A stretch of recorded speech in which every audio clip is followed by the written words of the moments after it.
Hey, campfire crew, let's get it on.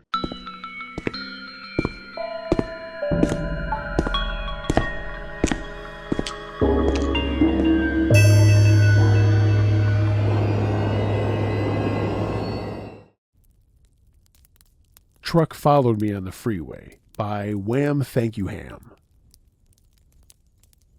10 years ago, my ex and I were at the drive-in on a Tuesday night. I only had Wednesdays off at the time, and it was perfect because Tuesday was $5 movie night. We watched Gone Girl, and the movie ended close to midnight, so it was late as we were leaving. I was the one driving, so we left and I hopped onto the freeway to get home. As I got onto the freeway, I was in the right lane and stuck behind a semi, so I put on my blinker to pass them on the left. It was late, and I didn't see a car in sight besides the semi, so I got over to pass them. Not even a minute later, a white truck was behind me flashing his brights and getting really close to my rear bumper. So my first thought was, oh crap, did I accidentally cut that guy off? It didn't seem likely as I had checked my mirrors and didn't see anyone behind me on the freeway at all. I got up past the semi and moved over to the right again, thinking, well, if I was being a dick and cut the guy off, he would just flip me off and be on his way. But no. As soon as there was enough of a gap, he filled the tiny space between me and the semi and was on my bumper again. My ex had fallen asleep and I didn't want to wake him yet, as it could just be some guy pissed off and maybe I did make a mistake and hadn't seen him. Granted, there were 3 whole empty lanes to the left of us, and he could have passed me miles before. He was still flashing his brights and tailing me, so I got over and hoped that he would just have established his dominance and then move on. He followed me into every lane change I made. I stopped using my blinker when changing lanes, but he just still swerved to be right behind me. At that point, I was scared he was going to hit my bumper, and I pumped it up to 90, and he followed suit. I was shaking and finally nudged my ex with my elbow and said, "Babe, I think we're being followed." He woke up and looked behind us, and I changed lanes, and he saw what I meant. The exit for us to get home wasn't for another few miles, and I was trying to get my ex to call the police because I knew at that point the guy wasn't going to let up. But my ex didn't call. He just watched. I finally got a hold of my nerves and realized there was another exit to another freeway coming up. I was in the lane second from the right, and as soon as I saw the exit, I swerved as fast as I could to get on the freeway exit, barely missing the concrete pillar to the bridge above it. I only looked over to the truck for a second, but I could see him looking straight back at us. I was sobbing at that point, and my ex just looked at me, and I know he saw that guy looking at us too. I pulled off the first exit and found the first well-lit gas station I could because I was in no shape to drive at that point. My ex let me sob for a bit, and then we switched so he could finish the drive home. Once we got there, I was a little calmer and we started talking about it, and I explained what had happened while he was asleep. And we got to the point where we were talking about pulling off and at him looking at us and how fucking freaky it was. He kind of looked at me confused and then was just quiet. And he said, "Babe," he had a gun pointed at us. I have no fucking idea what that guy had in mind for us that night. I mean, the drive-in had been uneventful, and we hadn't pissed anyone off or even talked to anyone, so I don't think he followed us from there. But whoever you are, giant white truck guy, let's not ever meet.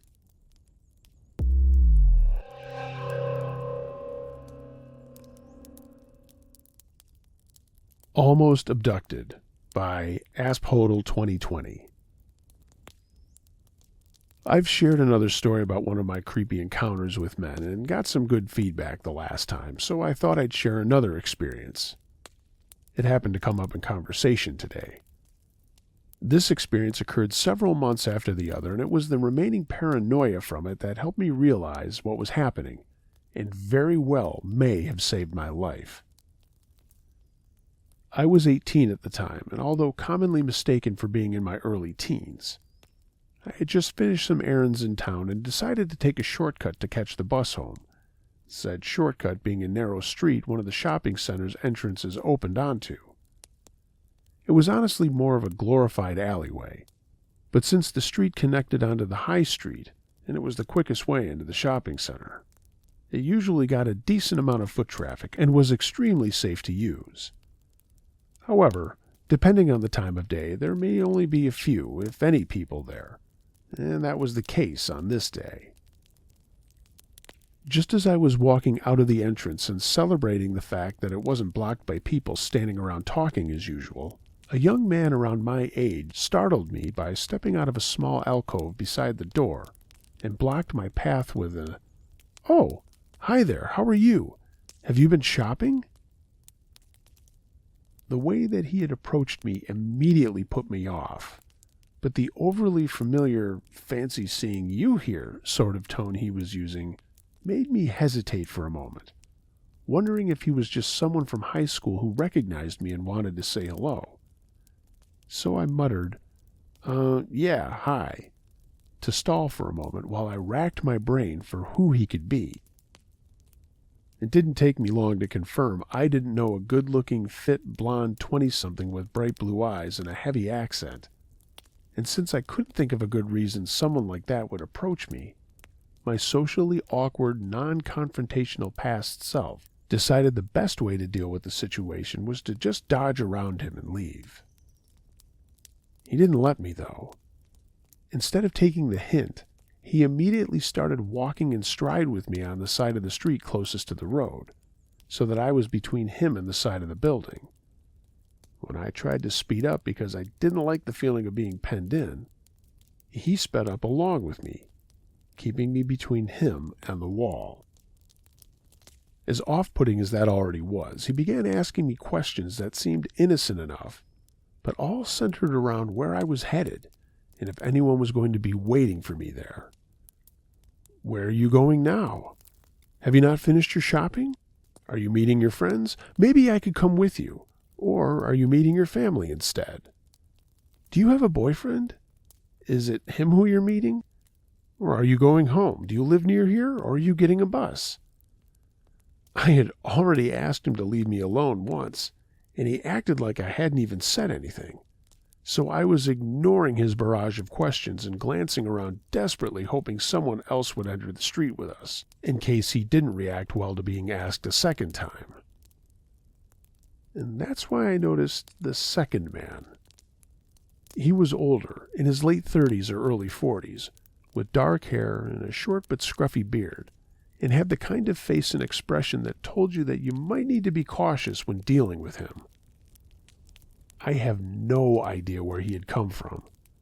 My guess is he was hiding in the alcove on the other side of the door from the blonde, or further down that side of the street out of sight. But now he was walking in line with us on the opposite side of the road, staring over the entire time. I tried to not let either of the men realize I had seen him while my brain went into overdrive trying to figure out what their endgame was. Were they going to assault me? I mean, surely they wouldn't risk being caught doing that in broad daylight right outside a shopping center. Maybe they were just going to rob me. But if they wanted to do that, the blonde could have just grabbed my bag and ran when he had the element of surprise back when he was hiding behind the door. And then I remembered something that made my blood run cold. At the end of the street was an underground parking garage, the entrance of which opened onto the pavement me and the blonde were walking on, and I would have to walk right past because of the way he was penning me in towards the wall. It wouldn't have taken him any effort to shove me through it, and the dark-haired man across the street had been toying with something in his pocket that I at first worried was a weapon. But what if it was car keys? What if they were planning to drag me in there into a car, take me to who knows where, and do who knows what to me? We were very close to the end of the street at that point, so I abruptly dropped back behind the blonde and darted towards the road, wanting to get away from the garage and make a beeline for the end of the street without getting within arm's reach of the dark-haired man. The blonde immediately darted after me and blocked my path, herding me back towards the pavement and penning me in so close to the wall this time that my arm was almost scraping across it as I walked, all while still talking to me casually, as if he wasn't doing anything wrong. They obviously knew the game was up at that point, though, and when I glanced over at the dark-haired man to check where he was, he locked eyes with me, laughed, and called out to the blonde in a different language. The best I was able to determine later was that it was Eastern European, but not Lithuanian, Polish, Roman, or Russian. And he was saying something that made him laugh too, and then doubled down on his "Is anyone going to miss you?" questions, while also asking me if I had ever had a boyfriend, if I had ever kissed a boy, and would I like him to be my boyfriend. Obviously, I continued to ignore them and was panicking more and more as we approached the garage, but fortunately for me, the dark-haired man started to lose his patience with the blonde's lack of progress with me and began snapping at him, presumably demanding he get me to answer, because the blonde looked worried, and his tone was getting more urgent every time the man spoke to him. Only a few feet from the garage, the dark-haired man apparently crossed the line because the blonde suddenly looked furious, stopped walking, spun around, and started shouting back at the man. I immediately took that opportunity to bolt for the end of the street, and although I heard the blonde shout, "Hey, where are you going?" what I assumed was both of them running behind me, I managed to round the corner and lost them by ducking down the next street, and then several more just to be safe. I didn't feel safe enough to go to my original bus stop in case they stayed in the area and saw me, so I headed for one several blocks away instead, and on edge and jumping at the slightest thing until I was on the bus and headed home. Although I tried to report the incident to the police, they weren't particularly interested since neither of the men had actually put their hands on me, and I had no proof of what I assumed they were planning to do to me. I've never heard about any abductions, assault, or robberies in the area that I was in, so I'm hoping they simply gave up after the plan didn't work out with me. But I'm glad I was paranoid enough to save myself from that situation. But I do worry sometimes that maybe another girl wasn't as lucky as me.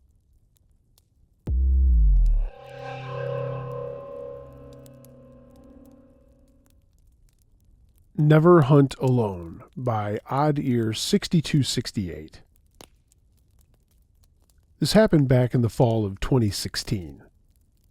I lived in a very small and rural community where everyone knows everyone. The state that I live in allows rifle, mule deer, buck hunting during the first week of October. Sustenance hunting is very important in the culture of my area. That fall, I was lucky enough to have drawn a buck tag. I had made plans to hunt on my grandmother's farm that evening. Given that I'm a smaller woman, I had asked my husband to go with me in case I killed something so he could help me pack it out. However, he couldn't go due to work obligations. Fine, no problem. I'd hunted the farm many times by myself. I know it like the back of my hand. I strapped on my boots, grabbed my rifle and binoculars, tucked my cell into my pocket, and made my way to my Jeep. My grandmother's farm consists of corn bordering an alfalfa field along a river. Between the river and the farm are lines of old-growth trees. This is the perfect place to fill it with a buck tag. I parked my Jeep about a mile upriver from the fields and began walking along the tree line towards the area where the deer had mostly been feeding.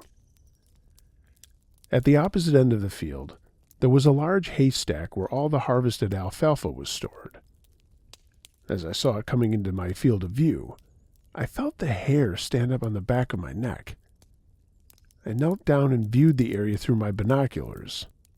I could see a very tall, large man walking briskly towards me from behind the haystack. I knew for a fact that I was supposed to be the only one hunting the farm on that night, as I had just spoken to my grandmother. Something inside me told me I needed to get out of the area as fast as I could. I initially tried to turn around and walk back down the trees to my Jeep, but given that I had such short legs, this guy was quickly closing the gap. He was still several hundred yards from me, so I decided to try to cross the river instead.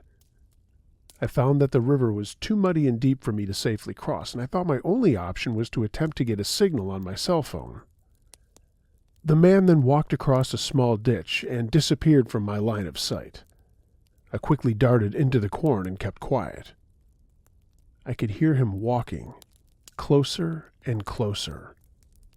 I desperately tried to call my husband. Back then, the closest cell towers were over 30 miles away, and cell service was extremely spotty. I couldn't connect to my husband or 911.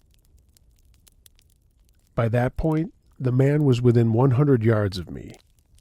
I could hear him ripping corn out, stomping around and loudly cussing, "Where the fuck did you go?" Another issue, it was getting dark quickly. I definitely did not want to be in the dark alone with that man. I watched him for a few minutes and was able to determine that he didn't have a gun. And after weighing my options, I decided to step out and see if I could de-escalate the situation, as I work in healthcare and work with mentally unstable people all the time. I stepped out of the corn. "Hi, I'm sorry if I interrupted your hunt or something. I didn't mean to cause any harm," I said with a sweet smile on my face. I made sure there was at least 80 yards of distance between us. His eyes locked with mine, and it was obvious there was something with this man. He stood about 6'5". His clothes were absolutely filthy, stained with what appeared to be his own waste and sweat. His shirt was torn and had dried blood on, and his face was crooked, as if he had had a stroke prior. And he slurred his words. "There you fucking are," he yelled. He reached down and grabbed a massive stick. I'm talking a stick at least 5 feet long. I mean, he could have easily killed me with that stick. I stood my ground and grabbed my rifle from my back and pointed it at him. He stopped holding the stick. We looked at each other for a second when he began yelling, "Do you know whose farm you're on?" I stated, "Yes, this is my grandmother's farm. I've hunted it my whole life." The veins began to pop out of his head. "No, this is not. My wife is hunting in this cornfield and you ruined it. Because of you, she missed a huge buck, you stupid bitch." He became so enraged, he started making strange growling noises and started spitting everywhere. I was running through the options in my head at this point when he suddenly started to lunge at me. I turned the safety off of my rifle and loudly called, "Stop! I will shoot if I have to." He froze in his tracks and just stared at me for about 30 seconds before dropping the stick. He grunted loudly with his eyes darting around. "Listen," I calmly explained. "I don't want to have to do something we'll both regret. I'm very sorry I ruined your hunt. If you turn around and walk away from me, I'll leave." I could see him thinking hard about what to do next when he mumbled, "Fine." And he turned around, stomping back towards the haystack. My heart was beating out of my chest. I was not about to turn my back on that guy, though. I watched until he walked a distance away, and then I darted back into the corn.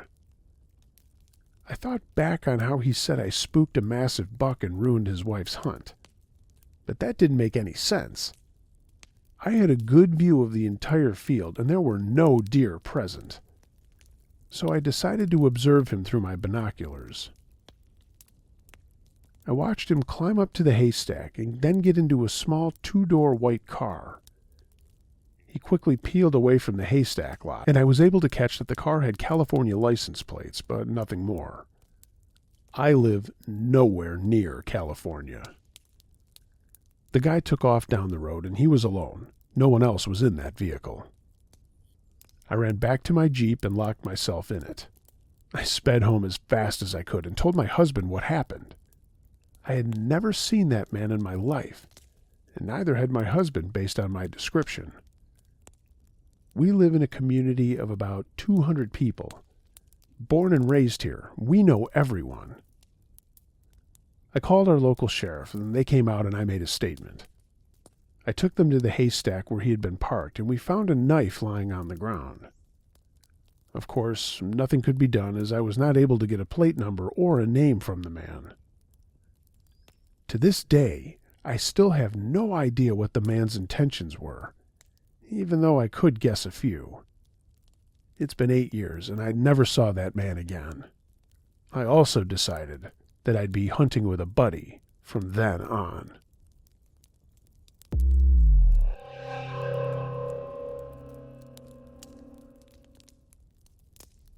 The Mannequin by Suicide Squad.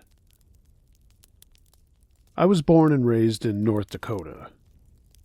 Back when I was in high school, a group of us would research murders that occurred out in the country. We would then go out and find the scenes and film the exploration at night. This was about 2 years before the Blair Witch. It was something to do when we got wasted on shitty beer and teenage bullshit.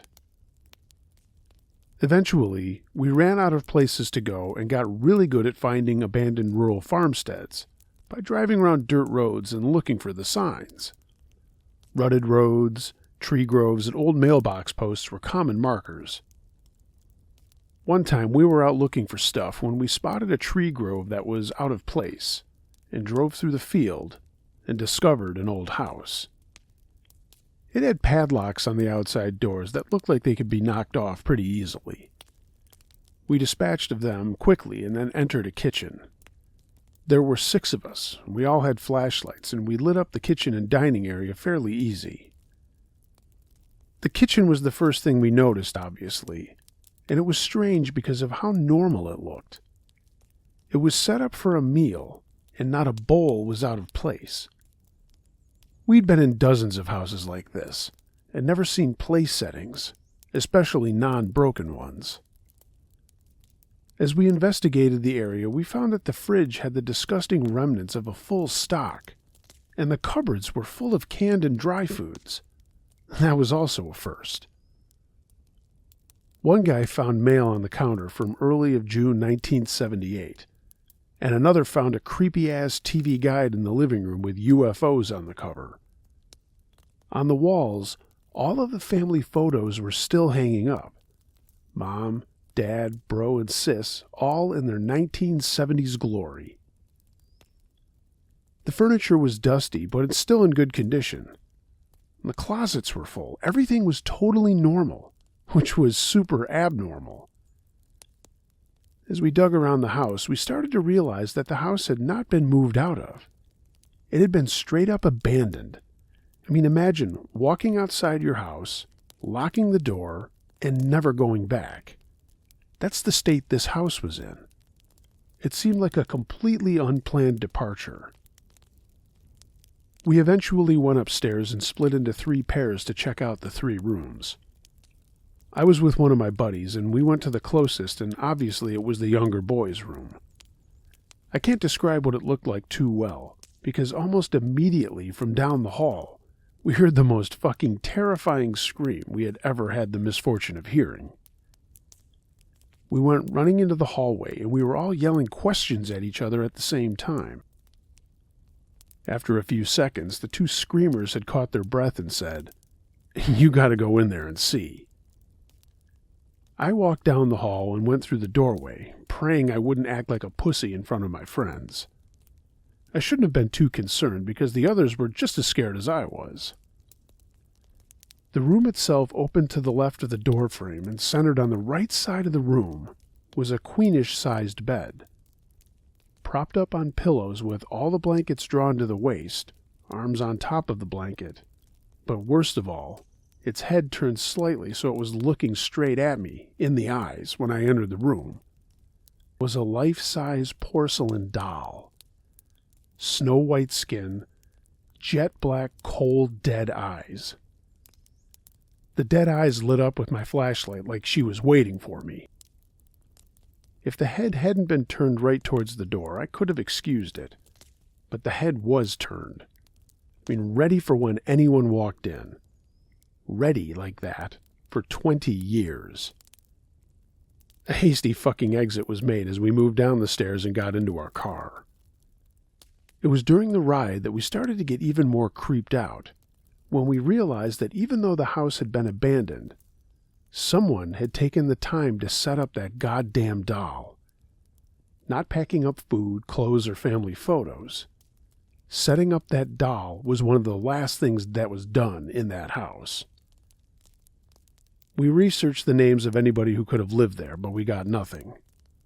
We didn't find any tragic car accident or grisly massacre, no extended family still in town. Just a tacky time capsule in the middle of nowhere. We did find out that the county had taken possession of the land for non-payment of property taxes, and that explained the locks. But we never tracked down any more information on what happened to the people who lived there, or why they left that fucking doll.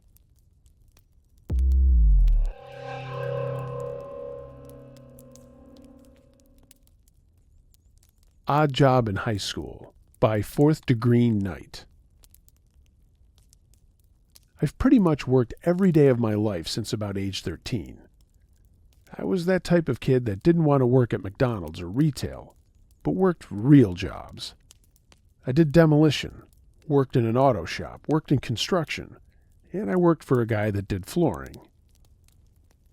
I knew that my parents were planning to kick me out of the house when I turned 18. But in actuality, they kicked me out when I was 17, just as high school ended, some 4 months before I turned 18. Anyway, one of the guys I worked for paid me under the table. I didn't get an hourly wage, just a pay based on the job at hand. He would tell me, you have to go in and tear out all of the flooring or all the cabinets or gut the entire place, and it pays $200. But you have to get it done in however many nights, he would say.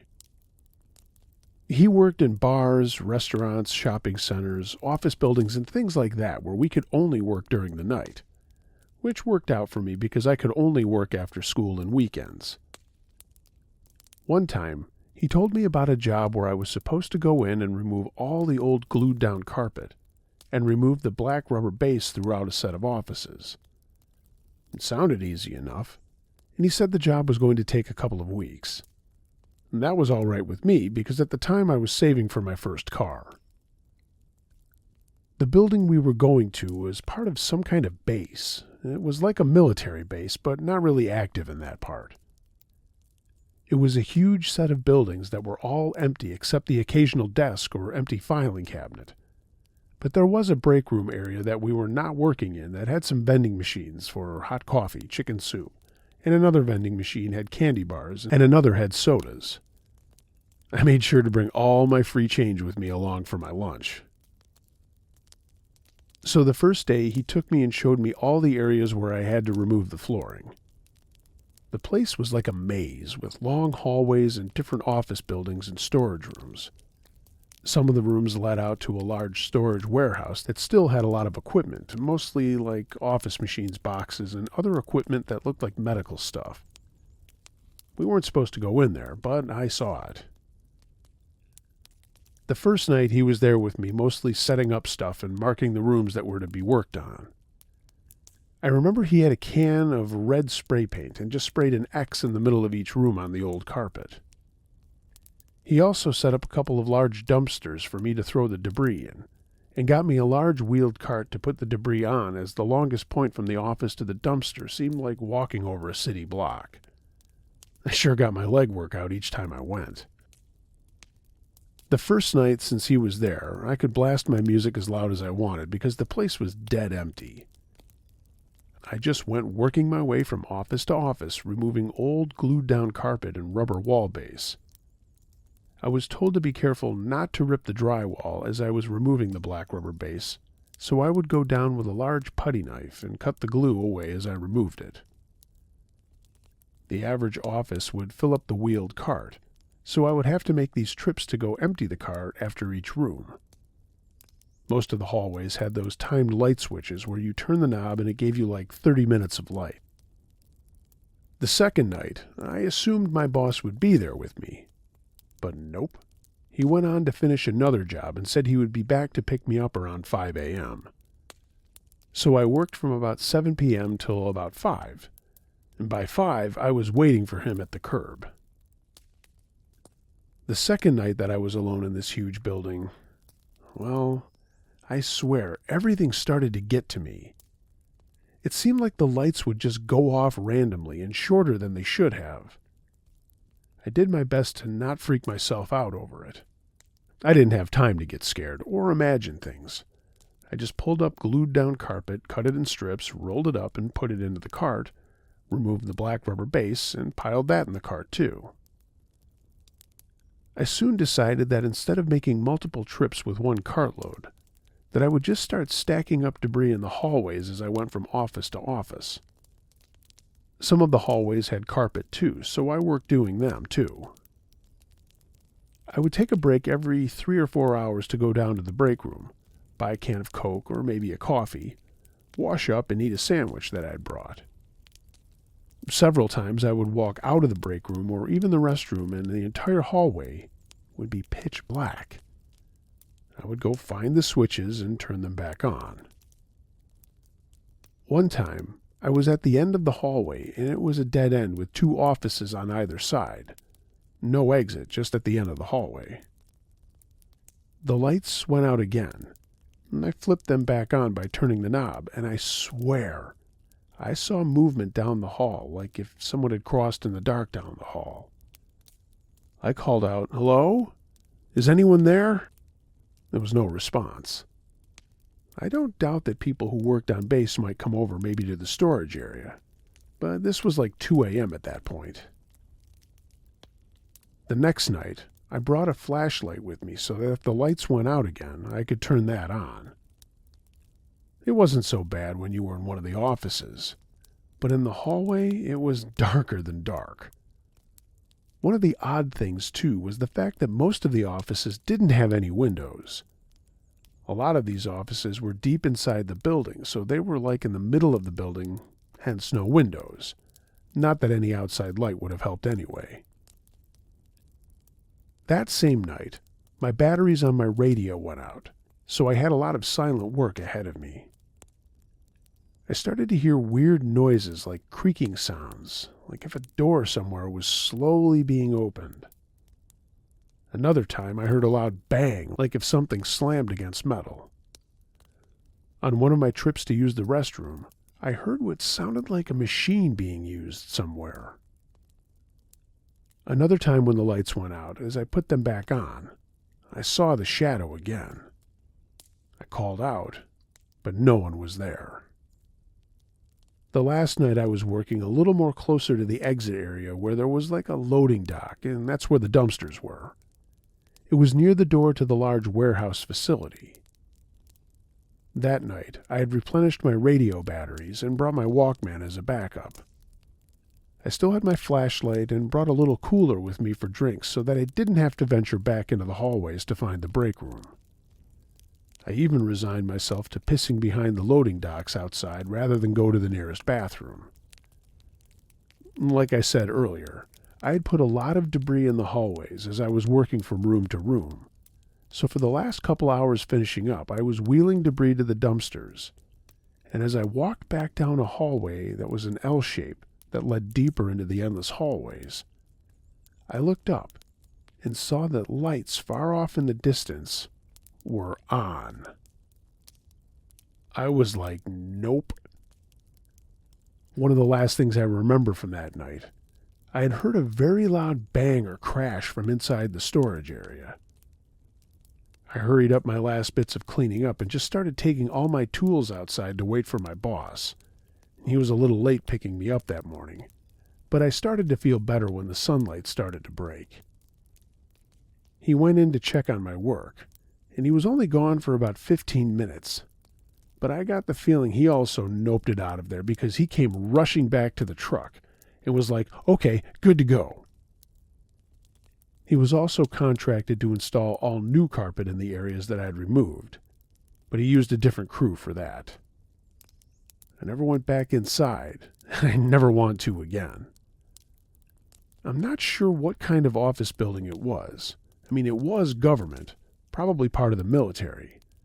Nothing had names or signs except odd signs with numbers and letters that I could remember.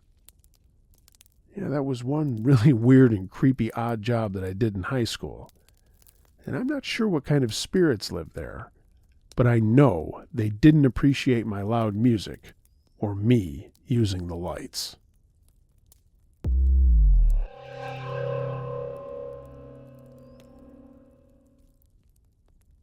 Attempted Ambush at Night by Tom. This happened 4 years back. It was the middle of winter, and the night was unseasonably warm, without a hint of snow on the ground.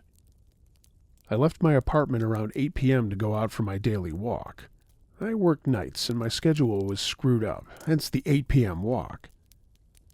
I figured I would cross the bridge into the city nearby. For further context, I am a tall guy who's fairly athletic, and at the time I was in my late 20s. I'd rarely had a problem walking at night, and at the time I felt safe to do so. I put my headphones on and headed towards the bridge. The first 20 minutes were uneventful. I passed by old houses, a subpar Mexican restaurant, a really good Mexican restaurant, a sketchy gas station, some newly built upscale apartments, and finally, I was at the river, enjoying the view of the bright lights over the dark flowing water, not yet frozen. I crossed the bridge into the city and hit a crosswalk button at a four-way intersection. Then noticed someone standing on the corner opposite, the only other soul I'd seen outside that night. Seemingly, she was doing nothing, and I assumed she was waiting for an Uber to come pick her up, since she didn't seem to be waiting for the light to change. The street, ordinarily busy during the daytime, was silent. The light changed and I crossed, headed in her direction. As I neared her, I noticed that she would cast glances in my direction, then look away, almost sheepishly. She did this multiple times, and I figured she was unnerved by me. And I sympathized, figuring it must have made her uneasy, us being the only two people on a dimly lit street. As I passed by, I took in her outfit, mostly because I thought she looked cold. She wore a knitted hat with tassels, a sweater that looked too thin for the winter, tight jeans, and a little plastic children's backpack on her back. I thought she was in her teens at first, but upon closer inspection she appeared to be in her late 20s or early 30s. She had short, cropped light brown hair and a pale complexion. She was skinny and was of average height, and I was maybe a head taller than her. I walked by and continued down the street. I passed by high-rise hotels on my right and left and made my way into a central park. During peak hours, this place would be packed with tourists and locals alike. But that night, at that odd an hour, and with the pandemic in full swing, I felt like the only man in the city. I admired the brilliant display of lighted trees as I crossed through the center of the park, and then, figuring I was at a good halfway point in my journey, I made my way around an old marble and stone library back towards the bridge. As I turned the corner of the library back onto the street from which I'd come, I nearly collided with someone who was moving towards me. It was the same woman I'd seen not 10 minutes earlier. My noise-canceling headphones were still on, so I pulled down one side and said something by way of apology. She said nothing in return. Instead, she stepped back from me and stood below a streetlight, not making eye contact. She stole tiny glances at me, the same trick I'd noticed from before. I put my headphones back on, nodded a good night, and headed towards the nearest crosswalk. Reason told me that she must be headed in the direction I'd come from, since we'd nearly run into each other and headed opposite ways. But some part of me whispered that she wasn't headed that way. Sure enough, when I turned to look, she was trailing close behind me, her strides surprisingly long and energetic. I found this odd enough that I continued to watch her out of the corner of my eye. Shortly after I reached the crosswalk, as I stood there waiting for the light to change, she caught up with me, passed me by, and then stopped. A car went past, and as it did so, she squatted over her plastic bag a few meters from me, rifling frantically for something, and looking up at me on occasion. I hit a button on my headphones, stopping my podcast so that I could hear her better. What I found disturbing about the motion of her looking through her bag is that it struck me as a fake, as though she were pretending to look for something. She was barely looking inside the bag, and her careless motion struck more like bad acting. But something about her motions, the way she kept looking at me, felt wrong. The light changed, and I began to walk quickly, but she was faster. She stood suddenly, darting past me towards the museum, swinging the half-open little pink backpack over her shoulder. I watched her silhouette disappear into the darkness beyond the reach of the streetlights, and I hoped that that was the end of that. And after a few beats of not seeing her, I let my guard fall a little and restarted my podcast. Beyond the museum was a patch of poorly lit sidewalk in front of a squat building with mirror-like windows. I wasn't far from the bridge at that point, and as I made my way back there, I turned my head to look at the reflections of the buildings and streetlights in the windows. To my horror, a dark figure sprinted silently towards my reflection. It was dreamlike. I'm not sure why, maybe out of sheer confusion, but I turned to meet her as she hurtled towards me. Perhaps surprised by my sudden turn, she halted mere feet away from me, staring.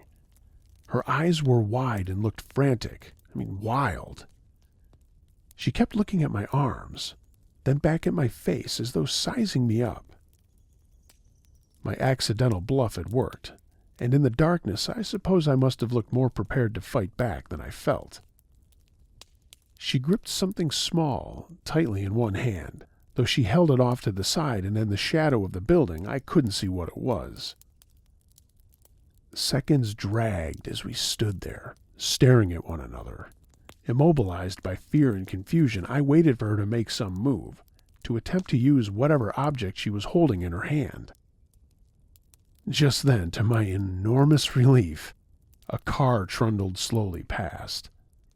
A bit of my strength returned, and over my blaring podcast, I felt more than heard myself shouting at her, "What do you want?" No reply. I slowly backed away from her, expecting her to move. She just watched me, that same intense look on her face. I took another step back, then another, steadily backing away from her until I felt confident enough to turn and carefully walk away. As I reached a better lit area, I began to move faster, all the while keeping my eyes trained on her shadowy form. She stood there for some time, statuesque, and then abruptly, having spontaneously abandoned whatever plan she may have had for me, she turned away from me, and without looking for traffic, she crossed the street with long strides and disappeared around the corner of a building. Something about the casual air of it disturbed me.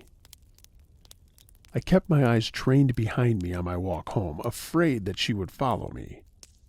The bridge was well lit, and I saw no sign of her. Knowing that this was the only way for her to follow me and keep up on foot, I breathed a sigh of relief.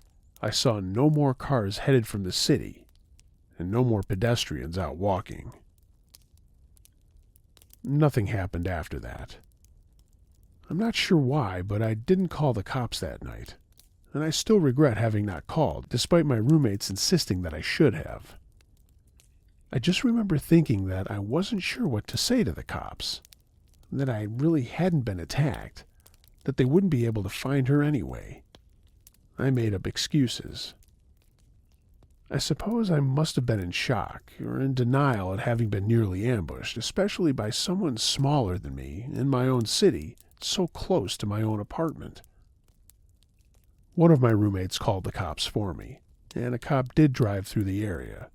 But by that point, the woman was gone. So, woman with the little pink backpack, let's not meet again.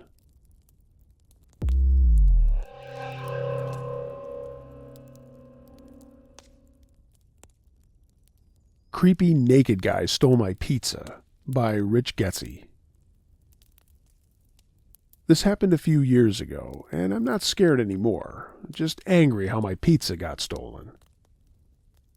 In my town, there's a story that a guy has moved deep into the woods close to our town.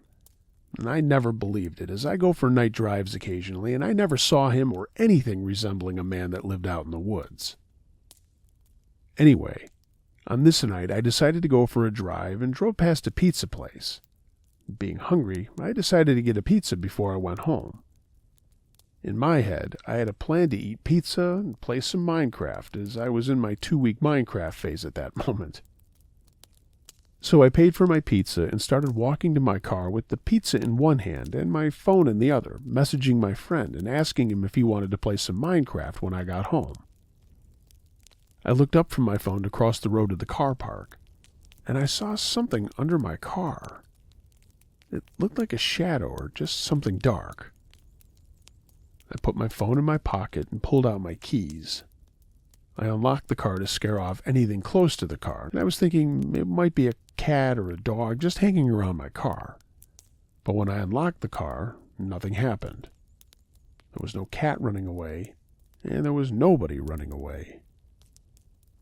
The shadow looked like it was cast from the driver's side, so I was going to have to look at it whether I wanted to or not to get in my car. I put my keys away and pulled out my phone again and turned the flashlight on to see better in the dark. As I turned toward the driver's side of my car, I saw him.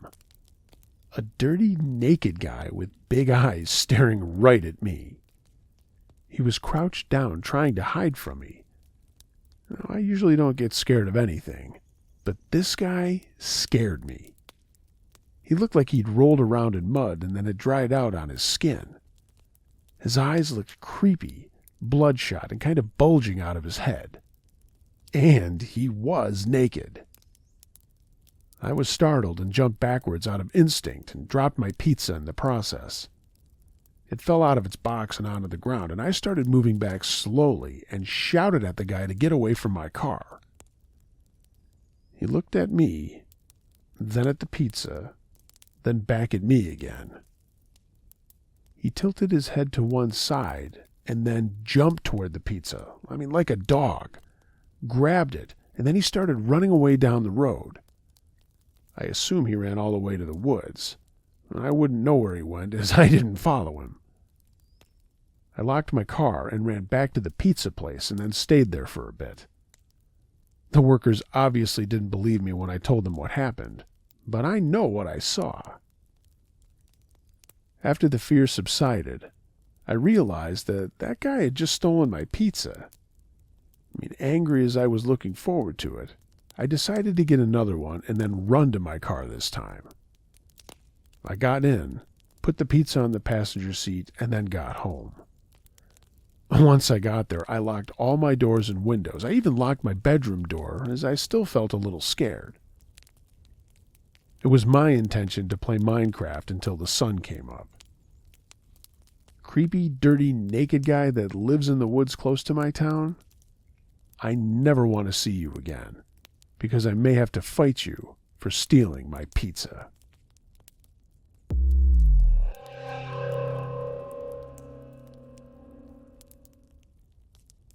Wrong Place, Wrong Time by Queen of the Dead. I want to get my story out there to help spread awareness about things like this, and in an effort to help put it further behind me. For some context, this happened to me back in early April of this year. I'm 25-year-old MTF, and this was back when I was pre-HRT and still had more masculine clothes. At the risk of sounding cliché, I never thought that something like what happened that evening could ever happen to me. But it did. And the part that still bothers me is that it happened so close to where I live with my family. In fact, it was a mere 2 blocks away. Now, on to the incident. There's been a few times in our house where no one really feels like cooking dinner, so we either order something out together or we find our own food. That evening was one of those times. I was craving pizza, so after putting on my spring jacket and a pair of gloves, I left my house around 7:20 and started walking to the nearest Domino's. In case anyone asks, I can't drive, and it was only a 15-minute walk anyway. Partway there, I came across an old white car. I think it was either a Honda or a Ford, and it was parked on the sidewalk. I was annoyed, but really didn't think about it, deciding to walk around the front of the car so as to not walk into the road. Unfortunately, guys, that's where I had unintentionally caught the wrong kind of attention. I had barely stepped a mere 10 feet away from where the car was, when I suddenly heard 2 people calling out to me rather aggressively as I was readjusting my gloves. When I turned around, I saw 2 rather intimidating-looking dudes, the younger of the 2 approaching me while the older one remained by the door of the building the car had been parked in front of. I don't remember much about the older guy, Thug 2, but mainly that he was a big man with a beard and a leather jacket. But I'll never forget the younger guy, Thug 1.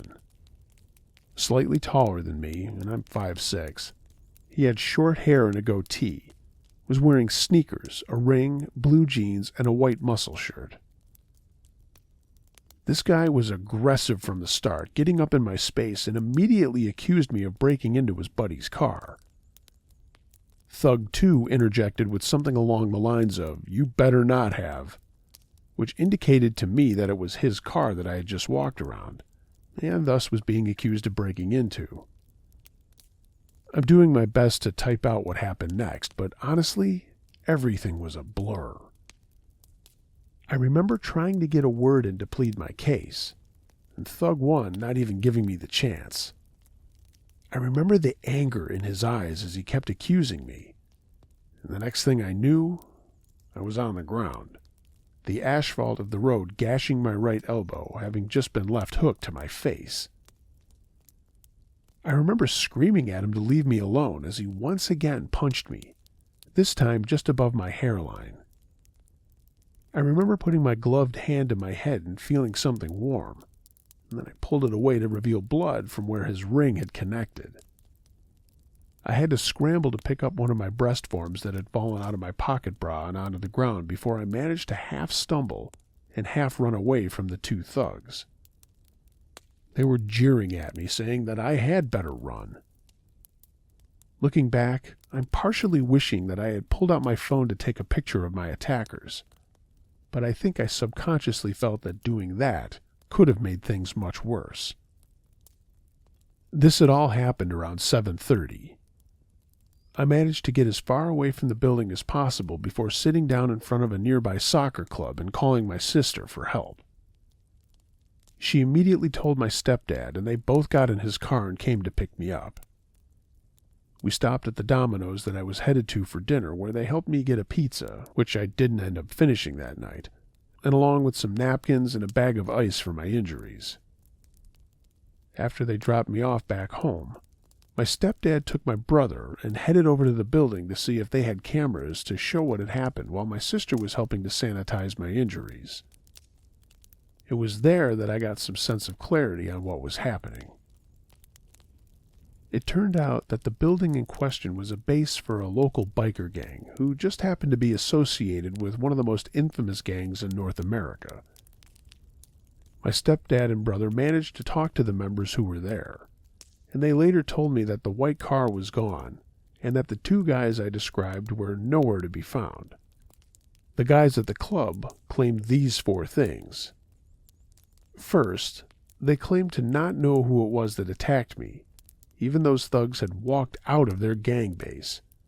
And they didn't know who I was when my stepdad showed them the pictures he had taken of my injuries for evidence. Second, they claimed that they were in the midst of a wake for a friend they had lost. Third, apparently an hour before I had walked by their base, a crackhead had been fiddling around with their car doors, so it was likely that when I walked past those two thugs, they thought he had come back. And last, despite the clear fact that those thugs somehow knew I was there, they claimed that the cameras on their building were broken and not in use. Initially, I was thinking of not doing anything about what had happened to me and continuing on with my life. But after my dad called to check on me after he had heard what had happened, I was convinced to go to the police station at 9 o'clock that night to file a report. While we all had a feeling that it wouldn't go anywhere, as it does with most incidents of gang violence, especially with an infamous gang involved, just getting it on record for the police was still the right thing to do. Afterward, the officer who took my report suggested that I head to the ER just to be safe, where I proceeded to wait 5 or 7 hours to be seen by a doctor. The whole time I was waiting, I was trying to stay awake, worried about what would happen if I fell asleep after having taken 2 blows like that to the head. Thankfully, the doctor reassured me that I was going to be all right while he was putting 4 stitches into the wound where Thug 1 had hit me the second time. Eventually, I was sent home with instructions to be mindful of my stitches when I showered, which is immediately what I did as soon as I got home, sometime between 2 and 4:30 a.m. I'm very lucky that I didn't walk away from this with more serious trauma. After that evening, it took me an entire week before I finally felt comfortable going outside. And even now, months later, despite that gang having long since moved their base, I still find myself reluctant to walk past that building, and if I have to, I tend to walk on the other side of the road.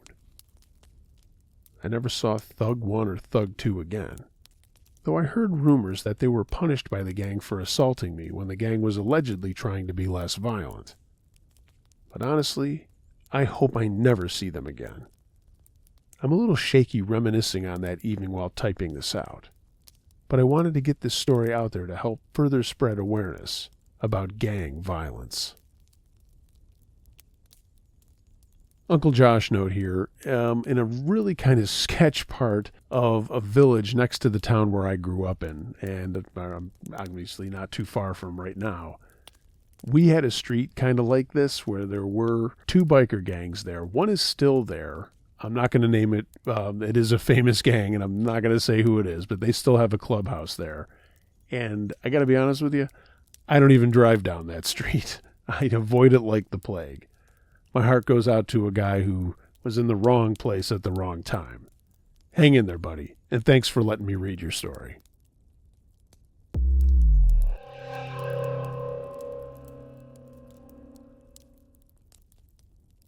Beyond Scary by Sweet Dish. A few years back, I rented an apartment from a friend of mine. He had recently bought it and had it completely renovated. He put it up for sale but couldn't find a buyer, so I offered to rent it in the meantime. After moving in, I realized that there was something wrong with the lady next door. She was about 45 but looked much older. She would sit up all night listening to Christian radio shows and talking loudly to someone. It got to the point where I couldn't sleep, so I went over to her place and asked her to keep it down. When she opened the door, I got a quick peek inside. Her walls had crosses painted all over them in different colors, in words like Jesus and angels scribbled everywhere. The windows were painted black, so no light from the outside ever got in. And there was only one light. It was this odd yellow lamp. The carpets were yellow-stained and looked about 50 years old. There was dog shit and cockroaches everywhere. No dog, though. I again asked her to keep it down. She just looked at me and shut the door, and then she turned up the radio even louder. The next night I had my girlfriend staying over, and I woke up in the middle of the night and saw a shadow of a person next to the bed looking at us sleeping. At first I thought I was hallucinating it, as I usually do in the dark when I'm sleepy. But then the shadow started talking. It was my neighbor, and she was holding something in her hand. She had broken into my place during the night, and who knows how long she had been standing there. "You should lock your doors at night," she said, and then walked out. The next morning, I heard someone making strange noises below my bedroom window. It was my neighbor talking to herself in tongues. She had a plastic bag in her hand carrying a rotten dead dog inside, and it was hot as hell outside. I could smell death from that bag. At that point, I was scared shitless. This woman was obviously very insane. I went upstairs and knocked on another person's door and asked what the hell was going on. The guy who answered the door was just as scared as me.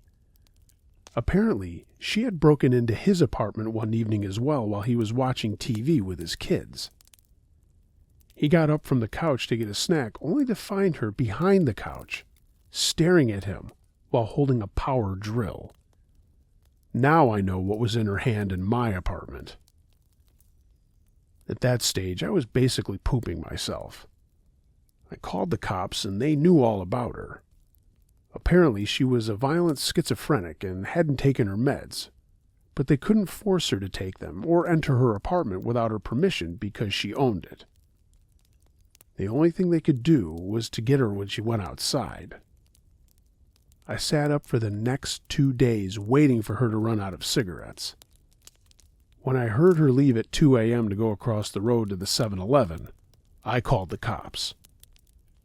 They had 3 cars and a special van there in less than 2 minutes. They got her when she came out of the 7-Eleven and restrained her, put her in the van and drove off to some institution. And in less than a minute, it was like she was never there. I never saw her again, but I still have nightmares about her looking at me in my sleep.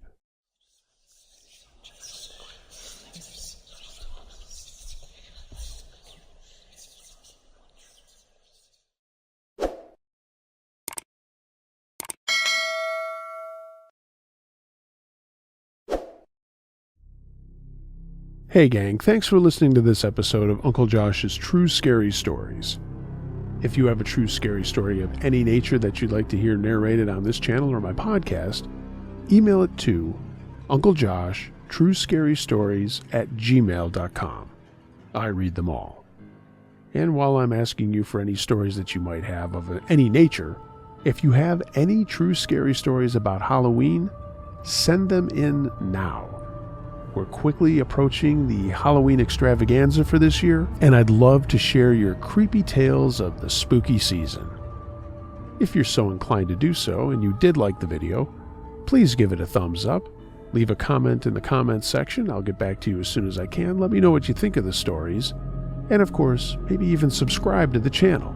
Share it with your friends. Follow me on social media. You know where to find me. And if you'd like to take your support of this channel a step further, you can find the link to my Patreon page in the description, or think about getting yourself some Uncle Josh and Campfire Crew merchandise. A link to my TeePublic storefront is down there too. Everyone, be excellent to each other, and until next time, be wary of things that go bump in the night. It could be anything: a ghost, a monster, or the guy next door.